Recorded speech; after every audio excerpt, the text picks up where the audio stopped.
Welcome back to the podcast. I'm Will, and I've got just myself. It's better this way. No. This dude made a video without me, and it daggum exploded. And then we released another video. Will's in it. I'm not in it. He's trying to freaking push me out. Let's bring y'all the news.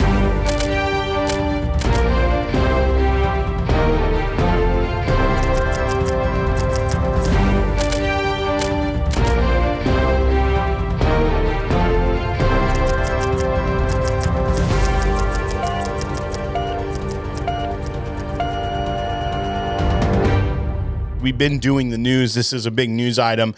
It's still going on. Greeze hadn't had his opportunity to weigh in, except for in the comments section, which you did a very good job of. Yeah, I thought you did great. I mean, to some degree. Did you look at my answers, though? Were they fine? For the most part, some of them said, I have no idea. Ask Will. Well, I did say so, that. I mean, yeah, that was good. That's the first time you're like, I need to pump the brakes and not weigh in. I'm a new man. But I do want to get your opinion on it. If you didn't watch the video, you should go back and watch it on the channel. I'll throw the link to it in the description on the YouTube channel. But it basically, I lay out what the article talks about. It talks about the amount of barrels. And this is one thing I didn't say in the video, but they talked about distiller out in Colorado, I believe, that does they distill and then they broker barrels. They sell barrels to NDPs, and he said they used to sell them for about $2,000 a barrel. Oh, I remember. And they'd be gone in 24 hours tops whenever he released a lot of barrels, and the whole lot would be bought up in less than 24 hours at $2,000 a piece. Now he's saying he's priced them at $900 a piece, and they're sitting. So that was kind of the lead of the article, is that this independent distiller that sells barrels to NDPs, it can't move barrels. It talks about how is it aged product for 900, or is it just new fills? It didn't say. I mean, I assume some has some age on it, but it's in barrels. It's barrels of bourbon.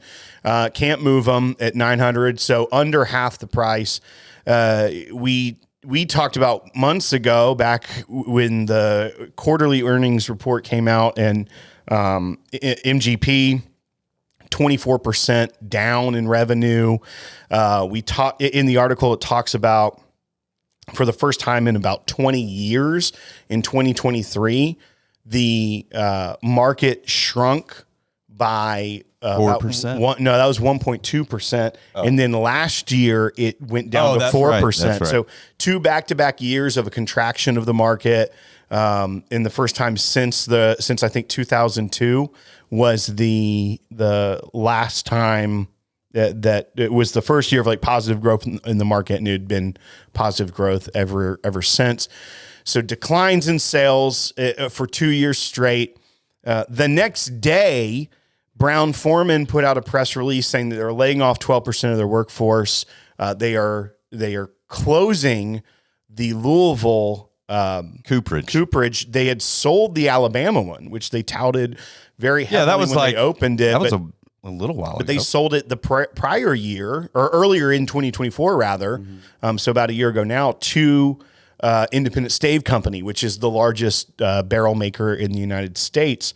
So big moves there. There also some executive restructuring, not as interesting, except for the fact it's showing they have an organizational shakeup at Brown-Forman.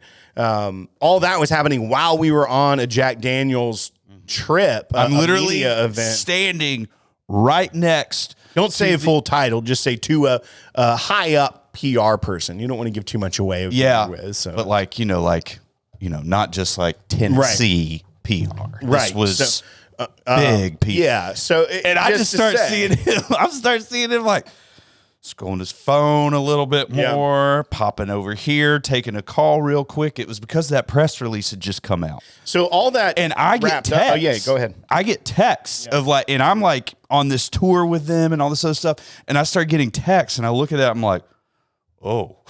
Oh boy. Yeah. Oh, so I like lean into one of the guys, and I was like, y'all got a shite show today. Y'all are dealing with some things. That's kind of the overview of it. I give some of those details. You can watch the video, but then I also give 4 reasons why I believe, for people that watch the podcast, for people that are bourbon enthusiasts, whiskey enthusiasts, it's not necessarily a bad thing that the bourbon boom is over. Go check it out to see those 4 reasons. I'm not going to rehash them here. I'm going to go ahead and tell you right now, there's nothing bad about it. So other than I'm going to get your thoughts. People losing money and people losing their jobs. And I think the job thing is very unfortunate.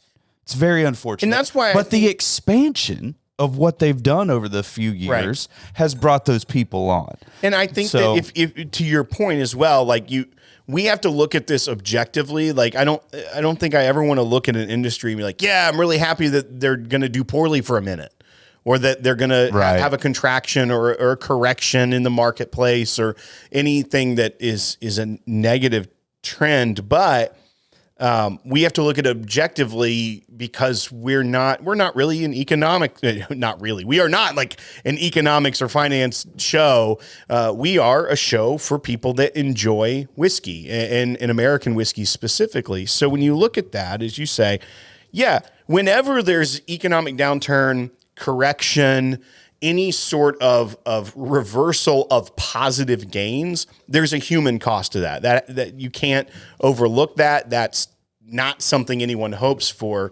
So you have to kind of take that element out of it when we discuss it for these purposes, because clearly we don't want people to lose jobs. 12% of a workforce is a large percentage. That's a lot. Hundreds of people are without jobs. And you look at the economy of the state of Kentucky that has grown so exponentially over the last few years because of bourbon tourism, because of the product, because of the tax revenue that they're able to bring in, because they happen to tax every single barrel every year. So it's almost like a property tax on the barrel. The state has been able to have a huge windfall just based off the bourbon boom. And things like that will change to some degree if there is a contraction of the product that's going out. And so to me, it's 100% necessary, but it's not a simple discussion, especially in long form like this, about there's a lot of caveats, right? There's a lot of people that are hurting because of this. And it's not like, we just gained something. Sure. Like, it takes time. It's going to be over time. All of that stuff. And 2, you also have to look, and see, is Buffalo Trace going to experience the same thing? They just completed their 10-year doubling of their size of their rick houses, essentially, in distilling, to the tune of like $1.2 billion. Right. And so you've got that huge expense. Big capital expenditure for all of a sudden your metrics to start looking not so great. Not so great. But I was talking with you earlier, Will, and I think obviously all of the big brands are going to weather this storm. NDPs are probably the ones that are going to suffer. Actually, they are. And that's unfortunate, but it'll also weed out and give us better whiskey, which Will talks about in that video. But I was just going to say, to that point as well, is that the whiskey, especially American whiskey, is any aged spirit rather, but for the purposes of this conversation, it's such there's no way I'd want to be on the forecasting teams of distilleries, right? Because you have every bit of the responsibility. In every other industry, to some degree, you can make changes by quarter. You can make changes. Like beer? But it's like you're even just anything like manufacturing. You're like, demand's going up next quarter. Let's hire a few more people, a temporary contract, and pump out some more vehicles if we're making cars or something. Tariffs are coming in. Let's make sure we release this high-end product a little early, start cooking when it's it whiskey, up. It's like, by law, unless you want to put to have no age statement on your straight whiskey, it's got to be 4 years old. So bare minimum, unless you want to add a low age statement to these brands that carry no age statement, you're looking at a 4-year forecast that you're trying to minimum. So over the 20 years, let's say it's 4-year minimum for the vast majority of it, just for the sake of argument. You only have 5 real periods of being able to adjust that. Mm-hmm. So all of a sudden, boom hits a cliff. I would assume like every quarter they're probably seeing it up. So like, hey, let's add 10% definitely here. are, but your full product realization is 4 years out. Yes. So if they're this year or last year, okay, so 2023, let's say, they see a little bit of a contraction, 1.3%. If they're thinking that's the correction, they're thinking, okay, things are coming back down to the earth, but we're good, so we still need to kind of keep this pace. Then you get hit with another year of 4% down. Now, year over year, you're not looking such a great thing. No, especially with MGP hopping in there and having their results too down 25%. Everybody's just like, what's happening? Well, and you also brought up like something that we saw a lot in the comments, and it's fine, and it's like maybe people didn't watch the whole video and comment. That happens a lot. Maybe people did, but a lot of people were like, "No, prices are still high. This is wrong," and it's like, that's not how it works. It's like, oh my gosh, you get just checked in my store. Everything's the same price. This is fake news. Yeah, but we're also talking about the trickle down. So it's like the consumer's going to be the last person to actually realize the effects of this. Yes, because one, the end product, the liquor store owner is going to keep it where they can for as long as they can to get, even if they know it's coming. So then you think about, okay, so now the distilleries have a lot of whiskey, so they're not going to put out as much. They're going to age it longer. Maybe try to come up with a new product that's older, or maybe their blends like Wild Turkey. The age shifts up in what they're putting in the batches, like the good old days. But the end game is not. It may take a year and a half, 2 years before the consumer really sees big noticeable price drops. And I think the bigger brands can probably weather there's a lot of people that talk about they don't want to devalue their product if they drop the price. I think the big brands don't care as much. It'd be one thing if they slashed like everything to $15 and be like, oh, it's all bottom shelf now. But I don't think if they drop it by 25%, I don't think that they are looking at it as we just devalued our brand. I think what they're going to be looking at is the numbers. And if the distributors aren't ordering as much because it's not going out the door, that's when they're really hurting. That's devaluing their brand because their product's sitting and no one's buying it. Yeah. So that's my thought. I have a quick question on pricing, economically speaking, I guess. Like, how many times is there a correction like that and prices of an established brand goes down?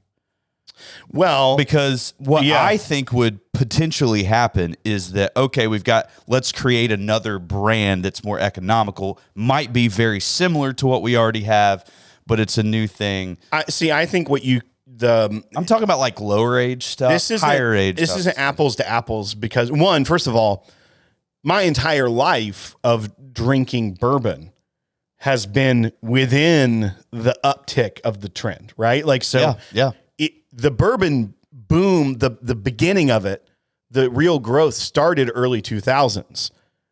I wasn't in college until 2004. Mm-hmm. So I don't think we, within our drinking careers, have ever seen something like this. But what I would point to is think about the car industry, how prices fluctuate on new vehicles and things. We're at very much an all-time high for new vehicles right now. A lot of that happened during the COVID era. It's very similar to bourbon, where the prices went up very high. And then now there's two angles. One, SRPs for vehicles in many areas because the lot is not able to move them. Either the SRP drops or the invoice price or whatever, or they're just offering good deals so that you can get out of there and you feel good. So you're saying maybe like a company like Brown-Forman, a SRP used to be this, now it's this, and the store owner gets that flexibility of how to move it. Well, and especially if the product's not moving from their store, they are going to lower it because the SRP is also going to be tied to the wholesale price. Right. So it's if they're saying we suggest it's this, it's all baked in there. The liquor store owner does have a lot of freedom to raise price.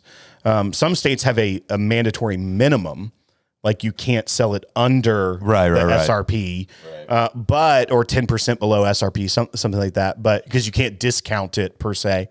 But I feel like Costco does that. Have you seen prices? Here's a really good example though of a brand taking something that had become very expensive luxury brand, rebranding it. I think smartly, knowing the market of that it wasn't in a good spot, and putting it at a lower price point, but keeping the same brand. Toyota's Land Cruiser. Toyota Land Cruisers used to be $100,000, 80, 90, 100 grand for a Land Cruiser. They just completely redid it, made it look a little bit more old school, and it's like the base price is like 40. They effectively cut the luxury brand of a Land Cruiser in half just recently. So the new Land Cruisers they're smaller, they're more off-road looking. If people in that community are very torn on it, but that's a large brand. I think recognizing the market, realizing we already have Lexus, we already have the luxury brand, we can still continue that. We don't need another. They didn't just make a new car and retire. They did retire the Land Cruiser for 2 years and then relaunched it with a new one. I don't think you'd see something like that in the whiskey industry, but I think the analogy of an established brand with a high dollar price point, I don't think Toyota sees themselves as diluting the brand. And people that are truck people, car people, off-roaders, overlanders, are very loyal to their brands, much like whiskey people are very loyal to a brand many times. So I don't buy they don't want to devalue their product argument one bit, because I think the most devaluing of your product, especially if you're a publicly traded company, like most of these big brands are, the worst thing you can do is have it sitting and not moving and not getting ordered. So then therefore your company's not making revenue, and therefore you're in a lot of trouble. Cash flow is a big deal in that scenario. Yeah. I think the big distilleries doing the limited releases, they're going to be fine. Yeah. I think, at those appropriate price points of $100, $150, even $200, for a freaking Four Roses LE or something like that, people are going to open up their wallets for that. Nobody's going to be upset about that. But I do think that the whole, the biggest one to me is the Makers Select. Mm-hmm. They have gotten so expensive. Oh, and it's not the single barrels or the special stay finished. Yeah, the stay finished ones or whatever. Yeah, like $120. Yeah. I mean, I haven't bought one in years, but I stopped buying them once they were like $80. Yeah. And I'm like, I don't understand what is happening right now. It's good whiskey, but it's not like a special limited release that's aged or something that a lot of people like being double barreled. Double oak, whatever you want to call it. I think that people will shell out money still.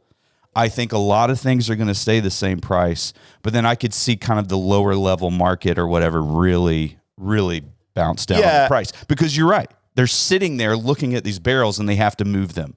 So, they would rather move them at cost or even maybe take a hit in some scenarios in order to get that product out. So it's the Wild West. The ones I see, first of all, most SRPs for a limited release, whether it's BTAC, even the Four Roses, which is a little bit higher, Birthday bourbon, most LE pricing, I think if you were to buy at SRP, you would be fine with that. So I don't think that's not really the biggest factor here. Those, I think the SRP will remain. They may be able to put out more because they're having to sit on barrels longer.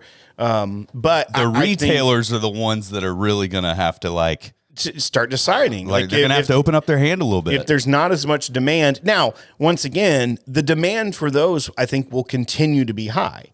I think people will still buy those. Time. So like you may see the crazy prices start to come down that some retailers put it at, but I still think those remain high. But I'm more thinking. No way a 6-year-old MGP product that somebody just happened to buy the barrel of, put it in a bottle. I understand there's a lot of work in that involved, taking out the distilling, even that just picture. But you can't charge $150 for a 6-year MGP. And these people do it all day long. Now, I understand they have a cult following around them that supports that price tag. It's kind of gone away, though. Yeah, but let me go ahead. It's been everywhere. Yeah, but that cult is getting exposed and members are leaving in droves. So I also think that the main ones that you'll start to see, one like Buffalo Trace, because of how much stock they have, I think you will start to see Buffalo Trace on the shelf again within a year. Buffalo Trace will be first, and honestly, I already started to see it a little bit. I think Eagle Rare, you'll see. I think Henry McKenna, you're already starting to see that a lot more. I think that will be. I think you'll see.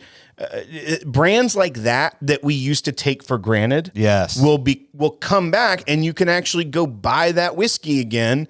And the stores that when they get a case of Henry McKenna 10 that would sell it for $80, there were some people in the comments as well saying like, man, when Buffalo Trace raised their price, it's like Buffalo Trace never raised the SRP, to my knowledge, maybe $5. But people were like, yeah, when they raised it to $45 or $50 for regular Buffalo Trace, it's like, that wasn't them. Yeah. That was a liquor store that gets one case. And that's where it's people are like, if liquor store, there's so much blame being pointed that at the end of the day, we are to blame. The consumer is to blame for buying it. It's not bottle flippers.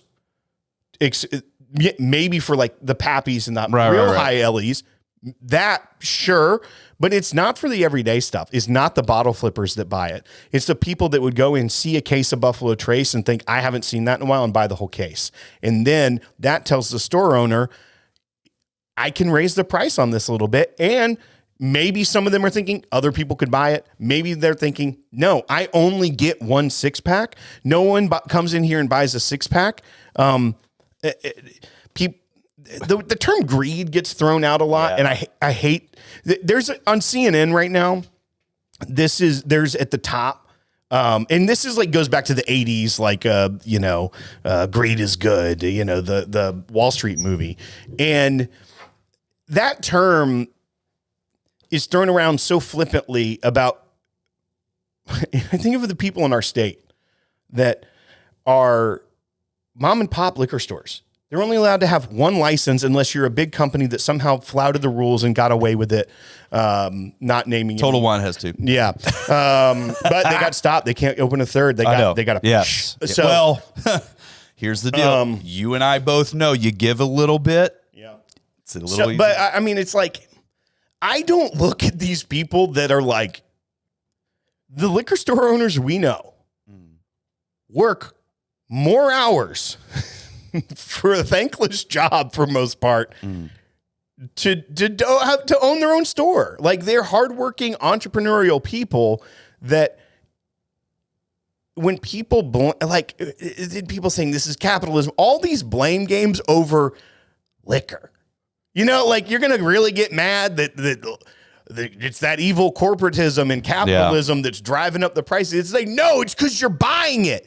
You're buying it. There's a supply and demand curve. This is economics 101. You may have even got taught this by your high school football coach because that's who they assigned to teach it. There's a supply and demand curve, and price equilibrium is where supply equals demand. If the price is too high for demand, you have what is called a surplus of product.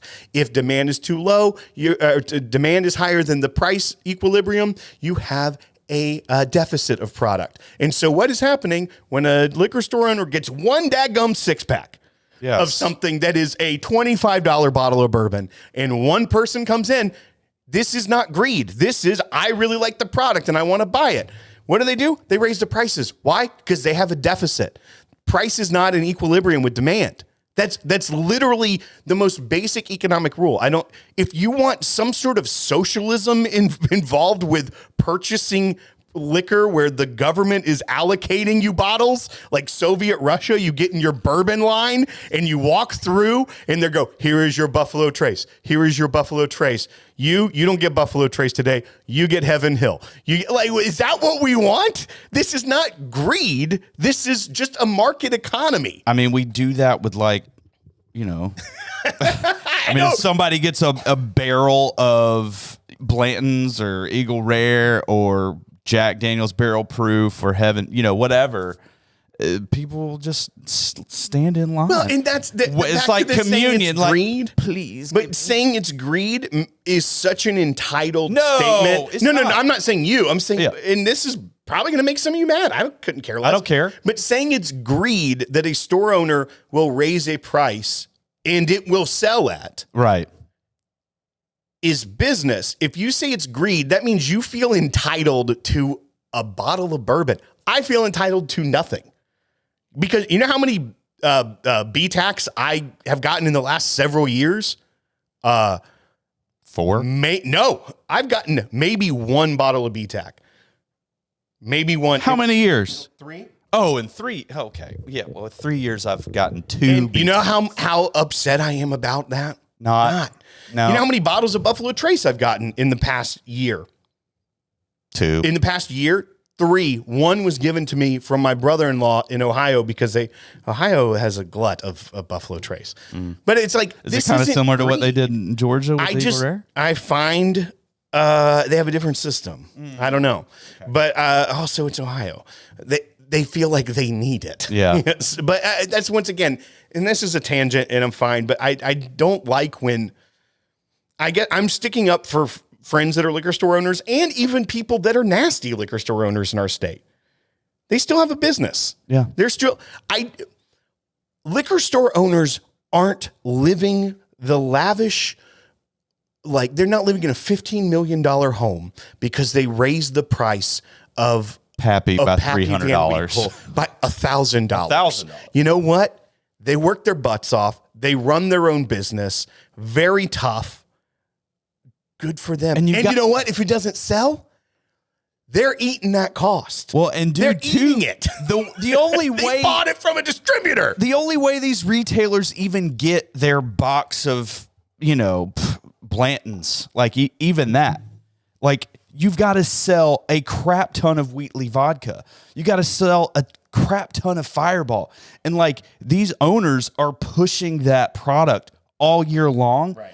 And their benefit would be potentially getting to pick a barrel. That's the biggest impact. Right. But then also getting your allocations. Now your allocations at that point, like it's very customer focused for most people. It's like, okay, we got not so much.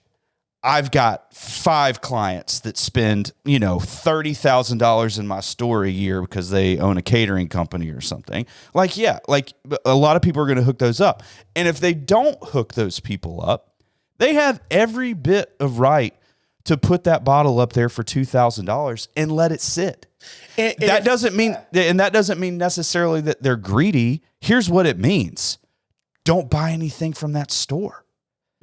You have the power to go in there or not. Yeah, you want to stick it to them? Don't buy any Fireball or Wheatley. You know what I'm saying? Like, it's almost patronize like the store in general. You can look at limited release allocation season as the Christmas bonus for an entrepreneur business owner.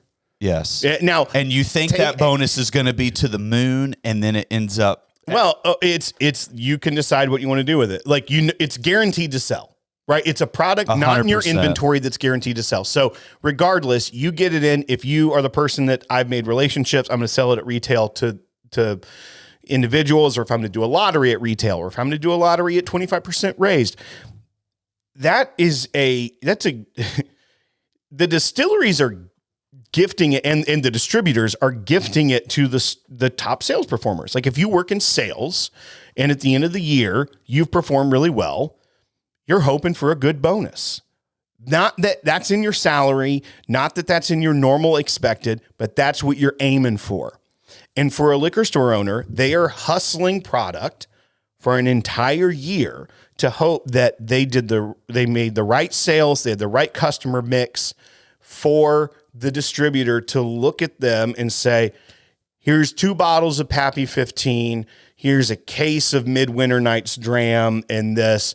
And that's not inventory. That is guaranteed sales for the liquor store owner if they choose to sell it that way. Or if they choose to raise the price and try to give themselves a bigger bonus because they have one thing of this. I do not fault a single liquor store owner ever for doing that. I look at it as that's their Christmas bonus, that they've been selling stuff all year long. And this is only the whiskey. I mean, there are other allocated products. There are high-end wines that some stores can get because of their sales numbers. That's the cream on top. They're working their butts off. Yeah. And if they have the opportunity to sell them something that they can't just place an order for from the distributor, get in their shop and know that it's going to be on the shelf, how is that greed or how is that wrong? The only greed in this situation is distributors. And I would say some customers that think they deserve it. Oh, well, that's entitlement. Distributor. I mean, I hate the 3-tier system, and I'm certain there's a lot of back scratching and a lot of corruption, whatever. Probably, maybe not even illegal corruption, but as much as I hate it and would love to reform the way that liquor is distributed, I think it's very dated, very relic of strict post-prohibition laws. These people have a business. I mean, I don't know. Like, I want people to do well and succeed, even if I don't like what they do. Like, I don't wish, like, right, man, throw them all in jail because they're giving this store this and this store this, and that's their buddies. And now, if they're taking like illegal kickbacks or something, which I have no proof, could not point to anyone. I'm just saying, like, you know, like I know I can't say I know this is happening. And it's like, yeah, then maybe a state agency will look into that, you know. But I don't know. Sorry, this got me fired up more than I was expecting to on a night, and we're almost at our time. We have a town hall. Yeah. So I like the discussion. I think this brought out a little bit more information than your short, quick video, even though that was very well done. It's the Wild West, like I said. A lot of things. There's so many moving parts, but it starts with the consumer and ends with the consumer. Right. So it's like the consumer is setting that demand, the threshold of what they're willing to spend, and then it comes back to them later on when either that changes up or it changes down, and then it's back in their hands again. No. I want all whiskey to be more affordable. Yes. I want all people to be able to get good bottles of whiskey. I want a lot of crap whiskey to just disappear and people stop buying it. I think a lot of those things are going to come true. Yeah. And that makes me happy. That makes me really excited for the future of the community. I mean, like, the bourbon boom being over is probably the best thing for like the whiskey community, because the people that are really into it and realize it's about the relationships and sharing something delicious with a good friend, telling a good story, like, that means we can do more of that and not worry about the fluff. Yeah. So, yeah. Hey, we got a couple minutes. We do. Here's what we're going to do. We're going to do a quick 15. We're not even going to go anywhere, so you can't even say we left. This is Grease's Krampus bottle. This is oh no. Yeah. No. Yeah, we should do this. From our Grease got sent this. This is from our this is called Krampus. It's not actually called Krampus. This is called, is it Loki? Flocky. This is somewhere in the Scandinavia, I think. And this is a malt whiskey or some sort of, we don't know a lot of facts about it. Here's what we do know. We do know this. It's peated. So peated is when you smoke the malted barley, right? Moss, people know this from Scotch. Well, it's just smoking. Just kidding. But I mean, no, peat moss. I have no idea. No, peat moss is normally I know what peat moss is. Yeah, I knew that moss. That's what they're smoking normally. In my head, I was like, yeah, they just light it on fire and then throw it over the barrel. No. They put it under it and it smokes upward over the malted barley. I knew I was close. Here's what this is. This is peated with sheep dung. They straight up burn it. He said sheep, not cheap. Sheep. Sheep. Sheep turds. Yeah, they smoke it with sheep crap. And so this is what it is. We've had whiskey from the anal glands of a beaver. I can smell it this far away from me. There is no anal gland in this. This is just full. I can't say from it. the anus. Okay, thank you. That was a better way. All right. Okay, the smell is not as bad as I thought. It's not as bad as I thought. It's not as bad as I thought it was going to be. Definitely not. I've heard it smells. It smells very much like a horse stable. Methane? No, like a horse stable. It got hay. It's got a hay. It's got a lot of hay. Yeah, it's got the just. You want to shoot it? I think so. Bottoms up. Okay. Yep, tastes like hay. It's fish. There's fish in it. I don't get fish. Hey, there's fish. Buy bar pass on Flocky. Don't care the price. Yeah. It's not as bad as I was expecting. Our buddy Conway said he couldn't drink anything the rest of the night. Worst thing he's ever had. I mean, it's not good. It's not good. It's not the worst thing I've ever had. I was expecting a lot worse, but I would not pay any money for this. It gets worse the more it sits in your throat. It's coming. All right, folks. Thank you. Both pass for us. Subscribe to the channel. Give us a like. Hang out with us on Town Hall at patreon.com/thepodcast to support our show. We don't know jack, but we'll drink it.